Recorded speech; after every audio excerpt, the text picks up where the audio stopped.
Hi, this is Drogie, and some online newspapers have recently announced that a somewhat rare Japanese guidebook called the Complete SM64 Guide was scanned for the first time in high quality.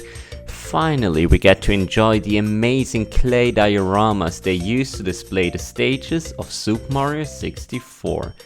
They indeed look beautiful, but is there anything to find in the shadow of these dioramas? Anything else in the guide that would interest us? Well, there is, on the later pages of the booklet, and these discoveries are so groundbreaking that they will require us to rewrite quite a few wiki articles on SM64 glitches. Before we start with the hidden treasures in the guide, I want to mention that I use the scans that are accessible on archive.org and have been scanned by Dave Shevlin. I will link his social media as well as the archive.org link in the description below. Also, if you like the content, please subscribe to my channel. I appreciate it a lot. Okay, let's jump right in. Things become really interesting when this section starts on page 121. The battle with Bowser is just one goal. In fact, the fun starts right after. Let's play around and make the world your own. Apart from a lot of shortcuts that are still used to this day in speedrunning, this section, which was written in 1996, foreshadowed a lot of tricks and glitches that we thought were found way later than that. Let me show you the craziest ones. And by the way, if you're interested in a thread on all the shortcuts from this guide, check out my Twitter page that is linked below.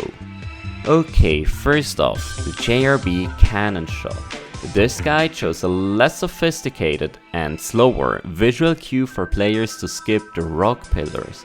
Of course, I tested it out myself and it works. Good stuff. The first 12.7x time for Princess Secret Slide dates back to November 1999 and was achieved by Shadow of Miles. However, this guide shows the screenshot of a 12.9, proving that sub 13 has already been achieved very early after the game's release. The shortcut uses a slightly different setup than the fastest one from nowadays, but it is very impressive to me that a sub 13 slide time has been around for so long. Up next we have the baby penguin. They tell us to try something out. They tell us to throw it into the chimney and the cannon. Wait, what did you expect here, you monster? They also state the still lesser known fact that the baby penguin imitates Mario's dive animation if Mario performs a dive right next to them. And up next we have a fairly obscure mechanic that is known as QJK, Quick Jump Kick, or Silly Kick nowadays. By holding A and repeatedly pressing B, you can kick up slopes. This guide explains this mechanic and even shows us a few different and useful applications for it. If you're interested in learning this mechanic and the other ones that come with it, such as speed kicks, yourself, click the I for a tutorial video. Lava Boost. It's a trick that lets Mario accelerate the volcano really fast. We thought it was found way later, but this guide shows you how to do it. A drop of bitterness here, they state that the trick is impossible without dying, and that's where they are wrong. Still interesting to read this bit. Up next, the head in hand glitch. The steps are as simple as losing your head, entering a warp to duplicate the head, and then grab the head while Mario is putting on the other head. Go try it out yourself, it's surprisingly easy, though this guide is the first one to mention it. The head in hand glitch is used in a variety of tool-assisted speedruns because it doesn't cost a hulp to update, so it can be used to place the crazy boxes at a remote hulp. If you'd like to see an application of that, check out this video. Up next, another glitch, the minus life glitch. Well, they call it something like the mysterious letter M glitch. What they didn't know was M means minus, so they actually set their life count to minus 25. The glitch only works on the Japanese version and can be explained as follows.